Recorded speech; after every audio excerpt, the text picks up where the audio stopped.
Hi hello welcome back to this channel. Friends, ఈరోజు నేను చెప్పబోయే టాపిక్ ఏంటి అంటే exceptional cases in periodic properties. అంటే మనకి కొన్ని పీరియాడిక్ ప్రాపర్టీస్ పీరియడ్స్లో ఎలా ఉంటాయి, గ్రూప్స్లో ఎలా ఉంటాయని మనం డిస్కస్ చేసే ఉంటారు. మీకు ఆల్రెడీ తెలిసే ఉంటుందండి. అటామిక్ రేడియస్ గ్రూప్లో ఎలా ఉంటుంది, అలానే పీరియడ్స్లో ఎలా ఉంటుంది, అయనైజేషన్ ఎనర్జీ ఎలా ఉంటుంది, ఇవన్నీ కూడా మనం డిస్కస్ చేసి ఉంటాం. అయితే ఇక్కడ నేను ఇచ్చే కాన్సెప్ట్ ఏంటంటే ఎక్సెప్షనల్ కేసెస్ అండి. ఎక్సెప్షనల్ కేసెస్ అంటే మనం ఒక స్టేట్మెంట్ అనేది ఇచ్చేస్తాం, బట్ కొన్ని ఎలిమెంట్స్కి వచ్చేసరికి ఆ వేరియేషన్ అనేది వచ్చేస్తుంది. ఆ వేరియేషన్ని మనం ఇక్కడ నేను హైలైట్ చేసి చెప్పబోతున్నాను. ఏ ఏ ఎలిమెంట్ దగ్గర ఏ ఏ ప్రాపర్టీస్ అనేవి మనకి డిఫరెన్స్ చూపిస్తాయి అనేది ఈ వీడియోలో నేను డిస్కస్ చేస్తాను. అయితే ఎవరైనా ఫస్ట్ టైం నా ఛానల్ చూస్తున్నట్టు అయితే సబ్స్క్రైబ్ చేసుకోండి, అలానే లైక్ చేయండి, షేర్ చేయండి. ఓకేనా? ఒకసారి మనం టాపిక్లోకి వెళ్దాం. ఒకసారి చూడండి, ఫస్ట్ నేను ఒక పీరియాడిక్ ప్రాపర్టీ ఒకటి తీసుకుంటాను. అందరికీ తెలిసిన పీరియాడిక్ ప్రాపర్టీ ఏంటి అంటే అటామిక్ రేడియస్. ఓకేనా? Atomic radius. అయితే మీ అందరికీ కూడా అటామిక్ రేడియస్ పీరియడ్స్లో ఎలా ఉంటుంది, గ్రూప్స్లో ఎలా ఉంటుందో ఒకసారి మనం డిస్కస్ చేద్దాం. ఫస్ట్ నేను ఏం తీసుకుంటానంటే ఇక్కడ పీరియడ్స్ తీసుకుంటాను. ఓకేనా? పీరియడ్స్లో అయితే పీరియడ్స్లో డిస్క్రైబ్ చేయడానికి నేను ఒక సెకండ్ పీరియడ్ తీసుకుంటాను. ఫస్ట్ పీరియడ్ అయితే హైడ్రోజన్ అండ్ హీలియమే కదా, దానిలో మనం పెద్దగా డిస్క్రైబ్ చేయడానికి ఏముండదు. బట్ సెకండ్ పీరియడ్ తీసుకుంటాను. ఓకేనండి? సెకండ్ పీరియడ్లో మనం తీసుకునేది ఏంటి అంటే లిథియం, తర్వాత బెరీలియం, ఓకే, తర్వాత boron, carbon, nitrogen, oxygen, fluorine, neon. ఒక సెకండ్ పీరియడ్ని డిస్కస్ చేస్తాను. ఇందులో ఏం లేదండి, అటామిక్ రేడియస్ అనేది పీరియడ్స్లో లెఫ్ట్ టు రైట్ వెళ్ళే కొలది, చూసుకోండి, పీరియడ్స్లో లెఫ్ట్ టు రైట్ వెళ్ళే కొలది మనకు తెలిసింది ఏంటి అంటే atomic radius in periods from left to right decreases. ఏమవుతుంది అంటే డిక్రీజ్ అవుతుంది. ఇది స్టేట్మెంట్ అండి. What happens atomic radius in periods అంటే left to right in a periods from left to right atomic radius will be decrease అవుతుంది. కానీ ఇక్కడ మనం చెప్పుకోవాల్సిన కాన్సెప్ట్ ఏంటంటే ఎక్సెప్షనల్ కేస్. ఏంటి ఎక్సెప్షనల్ కేస్ అంటే చూడండి ఒకసారి, లిథియం నుంచి బెరీలియంకి అటామిక్ రేడియస్ డిక్రీజ్ అయింది, బెరీలియం నుంచి బోరాన్కి డిక్రీజ్ అయింది, బోరాన్ టు కార్బన్ డిక్రీజ్ అయింది, కార్బన్ టు నైట్రోజన్ డిక్రీజ్ అవుతుంది, నైట్రోజన్ టు ఆక్సిజన్ డిక్రీజ్ అవుతుంది. ఓకేనా? తర్వాత ఆక్సిజన్ టు ఫ్లోరిన్ డిక్రీజ్ అవుతుంది. కానీ ఇక్కడికి వచ్చేసరికి ఫ్లోరిన్ టు నియాన్ ఇంక్రీజ్ అవుతుందండి అటామిక్ రేడియస్ అనేది. చూసుకోండి, ఇదే మన కాన్సెప్ట్ అండి. ఇక్కడ మన ఇంపార్టెంట్ కాన్సెప్ట్ ఉంది. ఏంటి అంటే lithium, beryllium, boron, carbon, nitrogen, oxygen up to halogen వరకు కూడా సేమ్ ఆర్డర్ ఏంటి అంటే డిక్రీజ్ అవుతుంది. కానీ నియాన్కి వచ్చేసరికి neon have the highest atomic radius than the fluorine. ఇక్కడ మనం సపరేట్గా రాస్తున్నాను, fluorine is less than neon, atomic radius of neon is higher than the fluorine. ఇది మన ఎక్సెప్షనల్ కేస్ అండి ఇన్ పీరియడ్స్. ఓకేనా? ఎందుకంటారు, ఇదనే కాదు, థర్డ్ పీరియడ్లో తీసుకోండి, అంటే ప్రతి పీరియడ్ ఎండింగ్ అవుతుంది ఇనర్ట్ గ్యాస్తో. ఇనర్ట్ గ్యాస్ హయ్యర్ రేడియస్ ఉంటుంది కంపారిటివ్లీ ప్రీవియస్ పీరియడ్. అంటే హాలోజన్ కదా, హాలోజన్ కంటే ఎక్కువ ఉంటుంది. దీని తర్వాత వచ్చేది ఏంటి అంటే క్లోరిన్ అండి. అంటే థర్డ్ పీరియడ్లో chlorine is less than argon. చూసారా? ఓకేనా? అంటే ఏదేమైనా మనకి పీరియడ్స్లో left to right atomic radius decrease అవుతుంది, ఎక్సెప్ట్ ఇన్ ఇనర్ట్ గ్యాసెస్. ఓకేనా? Except in inert gases. ఎందుకు ఇనర్ట్ గ్యాసెస్ ఎందుకు ఉంటాయంటే ఏం లేదంటే రీజన్ ఏంటి అంటే ఇనర్ట్ గ్యాసెస్ తాలూకా రేడియస్ని మనం తీసుకునేది ఎలా తీసుకుంటారు అంటే వాండర్ వాల్ రేడియస్గా తీసుకుంటారు. ఎలా తీసుకుంటారంటే వాండర్ వాల్ రేడియస్. రిమైనింగ్ ఆటమ్స్ తాలూకా రేడియస్లు ఎలా తీసుకుంటాము అంటే వీటి తాలూకా రేడియస్లు కోవలెంట్ రేడియస్. ఇంకొక మీకు కాన్సెప్ట్ ఐడియా ఉంటుంది, ఎప్పుడూ కూడా covalent radius is less than van der Waal radius. ఓకేనండి? అంటే మనకి వాండర్ వాల్ రేడియస్ అనేది హైయెస్ట్ రేడియస్ ఉంటుంది, కోవలెంట్ రేడియస్ అనేవి లీస్ట్ రేడియస్ ఉంటాయి. అదొకటే రీజన్. ఓకేనా? పీరియడ్స్లో left to right atomic radius decreases, but inert gases have the higher atomic radius when comparing with previous halogen atom. అంటే ముందు ఆ హాలోజన్ ఆటమ్తో పోలిస్తే హైయెస్ట్ అటామిక్ రేడియస్ అనేది ఉంటుంది వేటికి, ఇనర్ట్ గ్యాసెస్. ఫస్ట్ ఎగ్జామ్షన్ అయిపోయింది, అర్థమైంది అనుకుంటాను. ఓకేనండి. ఓకే, అయితే ఇదే అటామిక్ రేడియస్ గురించి ఇప్పుడు మనం గ్రూప్స్లో డిస్కస్ చేద్దాం. ఓకేనా, ఈ అటామిక్ రేడియస్ గురించే మనం ఎందులో డిస్కస్ చేద్దామంటే గ్రూప్స్లో. ఓకేనా, గ్రూప్స్లో మనం టాప్ టు బాటమ్ రావాలండి. ఎట్లా వస్తాము, టాప్ టు బాటమ్. ఒకటి తీసుకుంటాను, లిథియం, ఓకేనా, sodium, potassium, rubidium, caesium. Top to bottom ఏమవుతుంది అంటే అటామిక్ రేడియస్ ఇంక్రీజ్ అవుతుందండి. అటామిక్ రేడియస్ ఏమవుతుంది, ఇంక్రీజ్ అవుతుంది. ఇందులో క్లారిటీ ఉన్నారు కదా, అటామిక్ రేడియస్ ఏమవుతుందంటే ఇంక్రీజ్ అవుతుంది. అయితే ఇందులో కూడా ఒక ఎగ్జామ్షన్ కేసు ఉందండి. అంటే మిగిలిన మీరు ఏ గ్రూప్ తీసుకోండి, అంటే ఇప్పుడు ఎస్ బ్లాక్లో ఉన్న 2 గ్రూప్స్ తీసుకోండి, పీ బ్లాక్లో ఉన్న 6 గ్రూప్స్ తీసుకోండి, ఎక్కడ తీసుకోండి, even helium, neon, organ, krypton, xenon, radon, inert gases తీసుకోండి, ఈ atomic radius top to bottom ఏమవుతుందంటే ఇంక్రీజ్ అవుతుందండి. ఇందులో ఎటువంటి డౌట్ లేదు. కానీ నేను ఇంకొక గ్రూప్ ఇస్తానండి. అంటే ఈ atomic radius in groups from top to bottom, in groups top to bottom, S block, P block, F block increases. కానీ డి బ్లాక్ వచ్చేసరికి మాత్రం డిఫరెన్స్ చూపిస్తుంది. ఒకసారి డి బ్లాక్ ఎలిమెంట్స్ చూద్దాం. ఓకేనా, ఈ డి బ్లాక్ ఎలిమెంట్స్లో మీకు ఐడియా ఉంటుంది, 3D, 4D, 5D సిరీసెస్ ఉంటాయి. నేను 10 ఎలిమెంట్స్ కూడా వేయకుండా ఒక ఫస్ట్ 5 ఎలిమెంట్స్ వేస్తాను. ఓకేనండి. చూడండి, 3D సిరీస్లో ఉన్న ఫస్ట్ 5 ఎలిమెంట్స్ ఏంటి అంటే scandium, titanium, vanadium, chromium, manganese. అన్ని వేయడానికి అవ్వదు, ఒక 5 ఎలిమెంట్స్ తీసుకుందాం. తర్వాత 4D సిరీస్లో ఉన్నవి ఏంటి అంటే yttrium, zirconium, niobium, molybdenum, technetium. ఓకేనా. తర్వాత 5D సిరీస్లో చూసుకున్నాం అనుకోండి, ల్యాంథనం, ఓకేనా, హాఫ్మియం, తర్వాత టాంటాలం, తర్వాత వోల్ఫ్రమ్, తర్వాత రేనియం. ఒక 5 ఎలిమెంట్స్ తీసుకున్నానండి. ఒకసారి 5 ఎలిమెంట్స్ గురించి కూడా డిస్కస్ చేద్దాం ఎలా ఉంటుందో. అయితే ఇప్పుడు మీకు 3D series, 4D series, 5D series మీకు పీరియడ్స్లో ఉన్నాయి కదా. ఇప్పుడు నేను గ్రూప్స్ తీసుకుంటాను. ఎట్లా అంటే ఇప్పుడు ఇలా తీసుకోండి, స్కాండియం, ఇట్రియం, ల్యాంథనం. ఏమవుతుంది అటామిక్ రేడియస్ అంటే ఈ గ్రూప్ వరకు అటామిక్ రేడియస్ ఏమవుతుంది అంటే ఇంక్రీజ్ అవుతుంది. అటామిక్ రేడియస్ ఏమవుతుంది, ఇంక్రీజ్ అవుతుంది. ఈ ఒక్కటి తప్పించి రిమైనింగ్ మీరు ఏ గ్రూప్ తీసుకోండి మిగతావన్నీ కూడా వేరేగా ఉంటాయి. ఎట్లా అంటే చూడండి, టైటానియం నుంచి జర్కోనియంకి వచ్చేసరికి అటామిక్ రేడియస్ ఏమవుతుందంటే ఇంక్రీజ్ అవుతుందండి. టైటానియం నుంచి జర్కోనియంకి వచ్చేసరికి అటామిక్ రేడియస్ ఏమవుతుందంటే ఇంక్రీజ్ అవుతుంది. అంటే ఇక్కడ రాస్తాను చూడండి,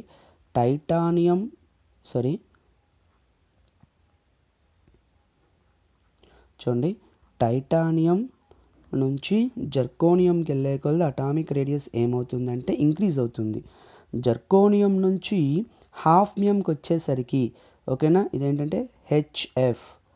ఓకే, ఇది హెచ్ఎఫ్. హాఫ్మియంకి వచ్చేసరికి జర్కోనియం అండ్ హాఫ్మియం ఎలా ఉంటాయంటే సిమిలారిటీస్ చూపిస్తాయండి అటామిక్ రేడియస్లో. అంటే టైటానియం నుంచి జర్కోనియంకి అటామిక్ రేడియస్ ఇంక్రీజ్ అయింది, మన కాన్సెప్ట్ కూడా ఇంక్రీజ్ అవ్వాలి. కానీ జర్కోనియం నుంచి హాఫ్మియంకి వచ్చేసరికి సిమిలారిటీస్ చూపిస్తాయండి. అంటే ఇక్కడ డి బ్లాక్ ఎలిమెంట్స్లో ఫస్ట్ ఎలిమెంట్స్ తీసేయండి, స్కాండియం, ఎట్రియం, ల్యాంథనం. ఈ ఫస్ట్ ఎలిమెంట్స్ విడిచిపెట్టేయండి. ఆ ఫస్ట్ ఎలిమెంట్ పక్కాగా అటామిక్ రేడియస్ ఇంక్రీజింగ్ చూపిస్తుంది. మిగిలిన 9 ఎలిమెంట్స్లో ఏవైనా 3 సెట్స్ తీసుకోండి. ఏవైనా ఇప్పుడు టైటానియం, జర్కోనియం, హాఫ్మియం తీసుకున్నా. ఇప్పుడు లేకపోతే నేను వెనేడియం తీసుకుంటా. Vanadium is less than, niobium is similar with the tantalum. చూసారా? లేకపోతే ఇంకోటి మీరు 4th వన్ తీసుకోండి, chromium is less than, molybdenum is similar with the వోల్ఫ్రమ్.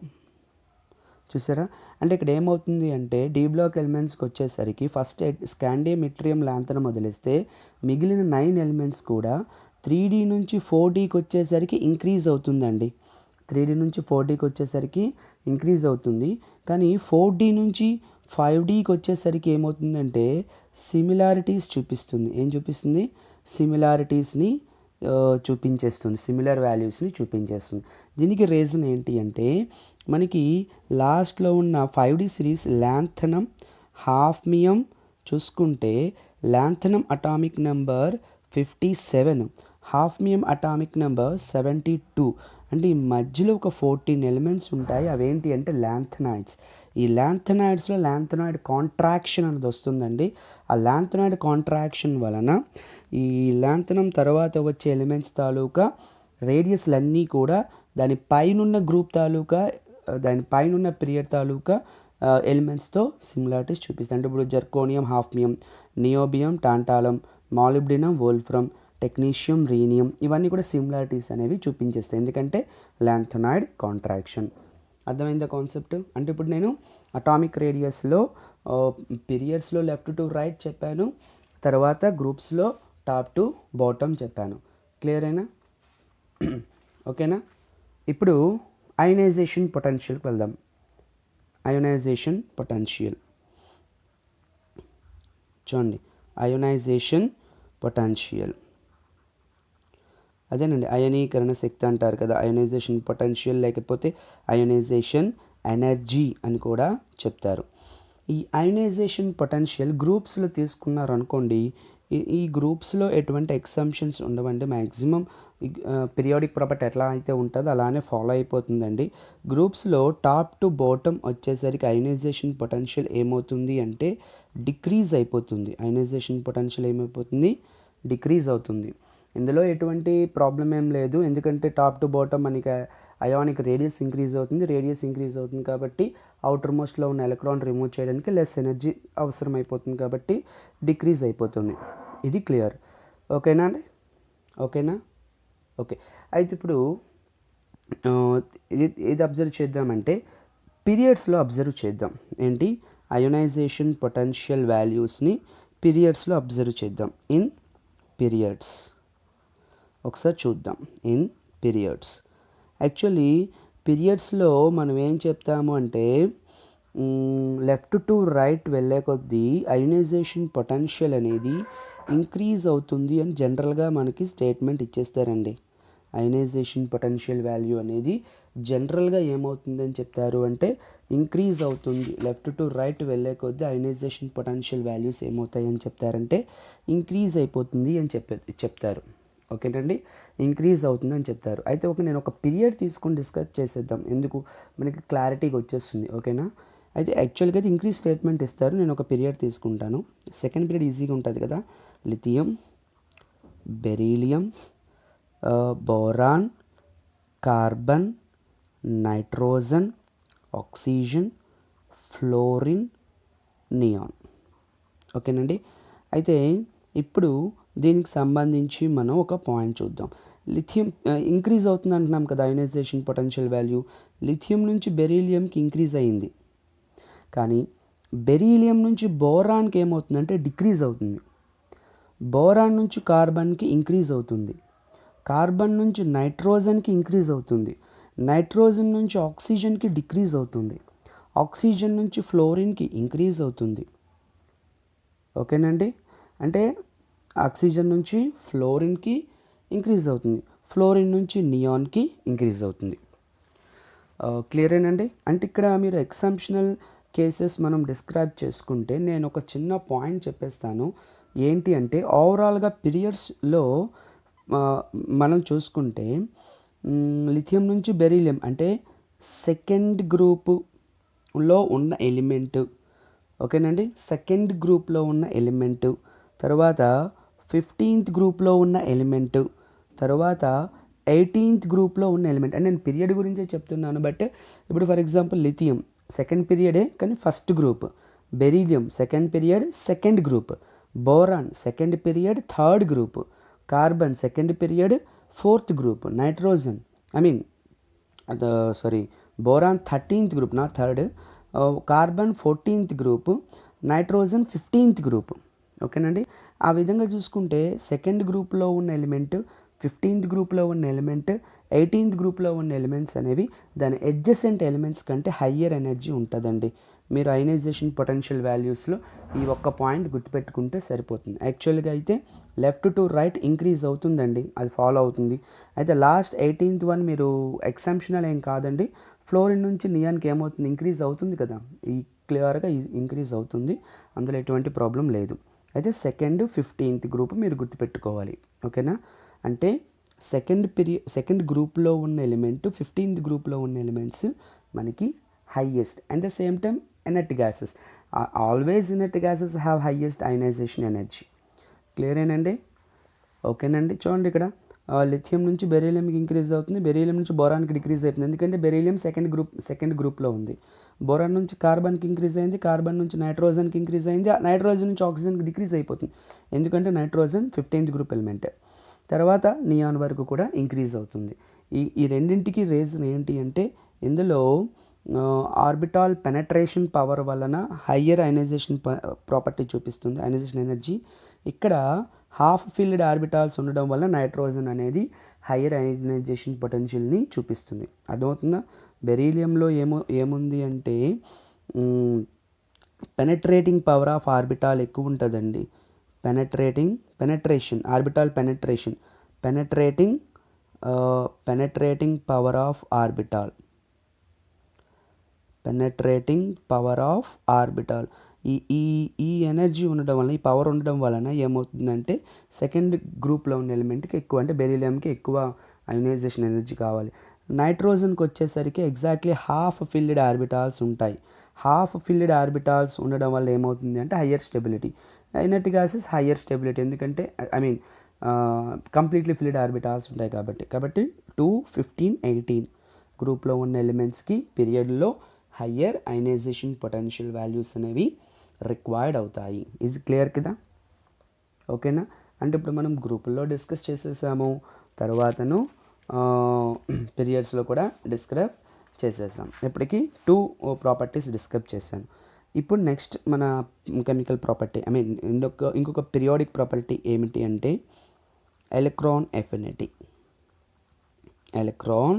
Affinity. మీకు తెలిసే ఉంటుంది ఎలక్ట్రాన్ ఎఫినిటీ అంటే ఏంటి అంటే, ఎలక్ట్రాన్ ఎఫినిటీ అంటే మనం న్యూట్రల్ స్టేట్లో, గ్యాసియస్ స్టేట్లో, న్యూట్రల్ స్టేట్లో ఉన్న ఎలిమెంట్కి ఒక ఎలక్ట్రాన్ రిమూవ్ చేస్తే వచ్చే ఎనర్జీని, రిలీజ్ చేసే ఎనర్జీని ఎలక్ట్రాన్ ఎఫినిటీగా తీసుకుంటాం, ఓకేనా. అయితే ఈ ఎలక్ట్రాన్ ఎఫినిటీ అనేది ఫస్ట్ మనం గ్రూపుల్లో ఎలా ఉందో ఒకసారి అబ్జర్వ్ చేద్దాం. ఎలక్ట్రాన్ ఎఫినిటీ గ్రూపుల్లో ఎలా ఉందో చూద్దాం. ఇన్ గ్రూప్స్ ఫస్ట్ మనం గ్రూపుల్లో క్లియర్ చేసేద్దాం. అయితే గ్రూపులో టాప్ టు బాటమ్ మనకు వచ్చారనుకున్నప్పుడు lithium, sodium, potassium, rubidium, caesium. Top to bottom ionic radius ఏమవుతుందంటే ఇంక్రీజ్ అవుతుంది. అయానిక్ రేడియస్ ఇంక్రీజ్ అవుతుంది కాబట్టి ఎలక్ట్రాన్ ఇవ్వడం అనేది కష్టమైపోతుంది, ఎందుకంటే డిస్టెన్స్ పెరిగిపోతుంది కదండి. డిస్టెన్స్ పెరిగినప్పుడు అవుటర్ మోస్ట్ ఎలక్ట్రాన్ని అంటే బయట ఉన్న ఎలక్ట్రాన్ని అట్రాక్ట్ చేయడం అనేది ఇంపాసిబుల్ అవుతుంది. కాబట్టి ఎలక్ట్రాన్ ఎఫినిటీ ఏమవుతుంది అంటే డిక్రీజ్ అవుతుంది. ఎలక్ట్రాన్ ఎఫినిటీ ఏమవుతుంది, డిక్రీజ్ అవుతుంది. ఎక్కడ గ్రూపుల్లో టాప్ టు బాటమ్ వచ్చేసరికి ఎలక్ట్రాన్ ఎఫినిటీ ఏమవ్వాలి, డిక్రీజ్ అవ్వాలి. క్లియరేనా? అయితే నేను ఒక 2 గ్రూప్స్ తీసుకుంటాను. ఆ 2 గ్రూప్స్లో దాని తాలూకు ఎలక్ట్రాన్ ఎఫినిటీ ఒకసారి అబ్జర్వ్ చేద్దాం. ఇది ఎక్సెప్షనల్ కేస్, ఇంతే. ఈ 2 గ్రూప్స్లోనే, మిగతా అన్ని గ్రూపులు మీరు తీసుకోండి, ఎలక్ట్రాన్ ఎఫినిటీ అనేది డిక్రీజ్ చూపిస్తుంది. ఈ 2 గ్రూపులు ఒకసారి చూద్దాం. ఏంటి ఆ 2 గ్రూపులు అంటే, ఎక్కువగా మనం వాడే గ్రూపులు ఏంటి అంటే హాలోజన్ గ్రూప్, ఓకేనండి. హాలోజన్ అంటే 17th గ్రూప్, ఓకేనండి. తర్వాతను 16th గ్రూప్. ఈ 2 గ్రూపులు అనేవి మనకి కొన్ని ఎగ్జాంప్షన్స్ చూపిస్తాయి. ఒరిజినల్గా నేను ఏం చెప్పాను, 17th గ్రూప్లో ఎలా ఉండాలి అంటే ఫ్లోరిన్, క్లోరిన్, బ్రోమిన్, అయోడిన్. కానీ ఇక్కడున్న ఆర్డర్ ఏంటి అంటే 17th గ్రూప్కి సంబంధించి chlorine is greater than, fluorine is greater than, bromine is greater than iodine. చూడండి ఎగ్జాంప్షన్ చూడండి. నేనేం చెప్తున్నాను, టాప్ టు బాటమ్ డిక్రీజ్ అవ్వాలని చెప్తున్నాను. యాక్చువల్లీ టాప్ టు బాటమ్ ఇవి తాలూకు గ్రూప్ వేసుకుంటే గ్రూప్ ఎలా ఉంటుంది, ఫ్లోరిన్, క్లోరిన్, బ్రోమిన్, అయోడిన్, యాస్టాటిన్, ఇది కదా. అంటే నేను చెప్పిన స్టేట్మెంట్ ప్రకారం top to bottom electron affinity decrease అవుతుంది, అంటే టాప్లో ఉన్నది హై ఉండాలి. కానీ ఇక్కడ మాత్రం కేసు చూసుకోండి, క్లోరిన్ అనేది higher electron affinity then fluorine. ఇది ఒక ఎక్సెప్షనల్ కేస్. ఓకేనండి. అండ్ 16th గ్రూప్ చూసుకోండి. 16th గ్రూప్లో ఎలిమెంట్స్ ఏంటి అంటే ఇది 17th గ్రూప్లో ఉన్న ఎలిమెంట్స్. 16th గ్రూప్లో ఉన్న ఎలిమెంట్స్ ఏంటంటే ఆక్సిజన్, సల్ఫర్, సెల్యూరియం, టెల్లూరియం, పొలోనియం. ఓకేనండి. వీటి తాలూకా ఆర్డర్ చూద్దాం. ఇందులో ఆర్డర్ ఎలా ఉంటుందంటే ఎలక్ట్రాన్ ఎఫినిటీ ఆర్డర్ ఫస్ట్ సల్ఫర్కి ఎక్కువ ఉంటుంది, తర్వాత సెల్యూనియంకి ఎక్కువ ఉంటుంది, తర్వాత ఆక్సిజన్కి ఉంటుంది. చూసుకోరా, ఫస్ట్ సల్ఫరు, తర్వాత సెల్యూనియం, తర్వాత ఆక్సిజన్. ఇది ఆర్డర్ అనమాట. ఈ 2 గ్రూపుల్లోనే మనకి ఈ ఎలక్ట్రాన్ ఎఫినిటీ ఆర్డర్ ఎక్సెంప్షన్ అనేది చూపిస్తుంది. క్లోరిన్, బ్రోమిన్లో హైయెస్ట్ ఎలక్ట్రాన్ ఎఫినిటీ దేనికి ఉంటుందంటే క్లోరిన్, తర్వాత ఫ్లోరిన్, తర్వాత బ్రోమిన్, తర్వాత అయోడిన్. ఆక్సిజన్, సల్ఫర్, సెల్యూనియం ఆ గ్రూప్లో దేనికి ఉంటుందంటే ఫస్ట్ సల్ఫర్కి, తర్వాత సెల్యూనియం, తర్వాత ఆక్సిజన్కి ఉంటుంది. ఇది ఎలక్ట్రాన్ ఎఫినిటీ ఇన్ గ్రూప్స్. ఓకేనా? ఓకే, ఇది క్లియర్ అయిపోతే ఇప్పుడు ఇదే ఎలక్ట్రాన్ ఎఫినిటీని ఇప్పుడు మనం పీరియడ్స్లో డిస్క్రైబ్ చేద్దాం. ఓకేనా? ఇదే ఎలక్ట్రాన్ ఎఫినిటీని మనం ఇప్పుడు ఎందులో డిస్క్రైబ్ చేద్దామంటే పీరియడ్స్లో డిస్క్రైబ్ చేద్దాం. ఏ అంటే ఏంటంటే ఎలక్ట్రాన్ ఎఫినిటీ ఇన్ పీరియడ్స్. చూడండి, ఇందులో కూడా మనకి ఎలక్ట్రాన్ ఎఫినిటీకి సంబంధించి మనకి పీరియడ్స్లో ఏమవుతుందంటే అటామిక్ రేడియస్ డిక్రీజ్ అవుతుంది. అటామిక్ రేడియస్ డిక్రీజ్ అవుతున్నప్పుడు ఎలక్ట్రాన్ ఎఫినిటీ ఏమవ్వాలి అంటే ఇంక్రీజ్ అవ్వాలి. ఎలక్ట్రాన్ ఎఫినిటీ ఏమవ్వాలి? ఇంక్రీజ్ అవ్వాలి. ఓకేనా? ఇందులో డిక్రీజ్ అవుతుంది. ఎలక్ట్రాన్ ఎఫినిటీ పీరియడ్స్లో ఏమవ్వాలి అంటే left to right electron affinity increase అవ్వాలి. ఓకేనా?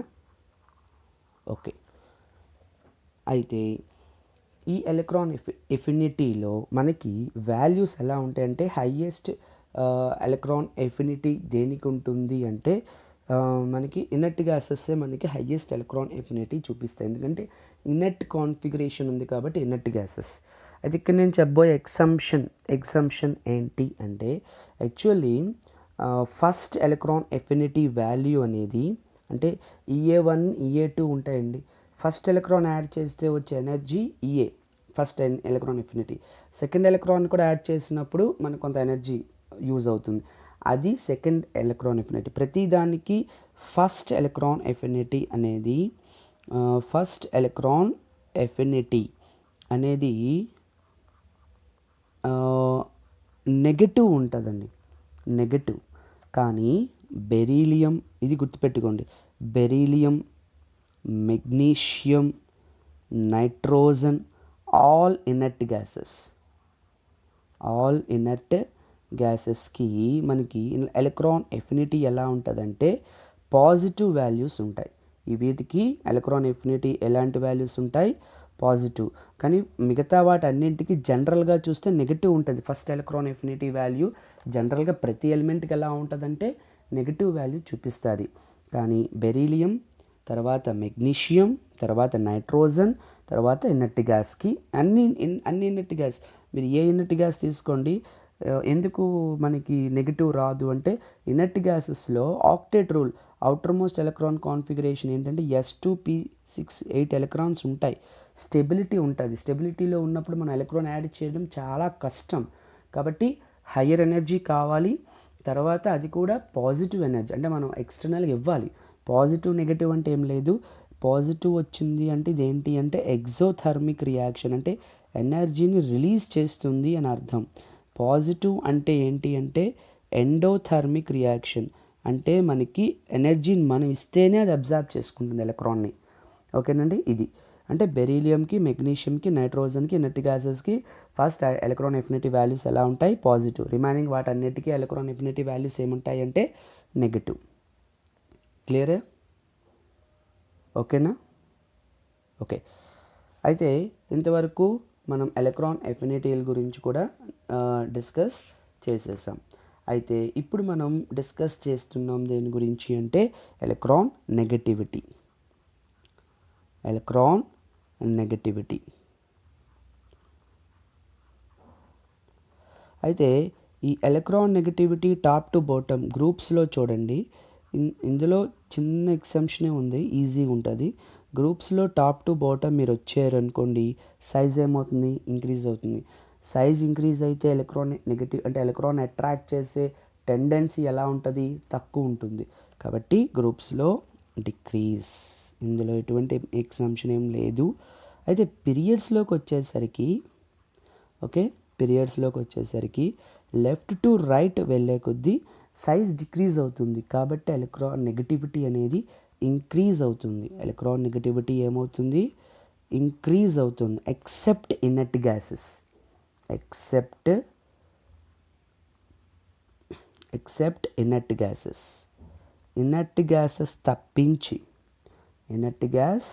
తప్పించి. అంటే ఇప్పుడు మీకు ఒక ఆర్డర్ ఇచ్చేస్తాను చూడండి. లిథియం ఒక పీరియడ్ తీసుకుంటున్నా కంటే బెరీలియంకి ఎక్కువ ఉంటుంది, బెరీలియం కంటే బోరాన్కి ఎక్కువ ఉంటుంది, బోరాన్ కంటే కార్బన్కి ఎక్కువ ఉంటుంది, కార్బన్ కంటే నైట్రోజన్కి ఎక్కువ ఉంటుంది. ఓకేనండి. నైట్రోజన్ కంటే ఆక్సిజన్కి ఎక్కువ, ఆక్సిజన్ కంటే ఫ్లోరిన్ కంటే నియాన్కి తక్కువ. ఓకేనా. ఎందుకు inert gas complete electron configuration కదా. మరి కంప్లీట్ స్టేబుల్ ఎలక్ట్రాన్ కాన్ఫిగరేషన్ ఉన్నప్పుడు, స్టెబిలిటీ ఎక్కువ ఉన్నప్పుడు ఎలక్ట్రాన్ అట్రాక్ట్ చేసే టెండెన్సీ కూడా తగ్గిపోతుంది. Is it clear? ఇవి కొన్ని exceptional cases in periodic property. ఈ వీడియో నచ్చింది అనుకుంటాను. నచ్చినట్లయితే లైక్ చేయండి, షేర్ చేయండి, అలానే సబ్స్క్రైబ్ చేయండి. Thank you.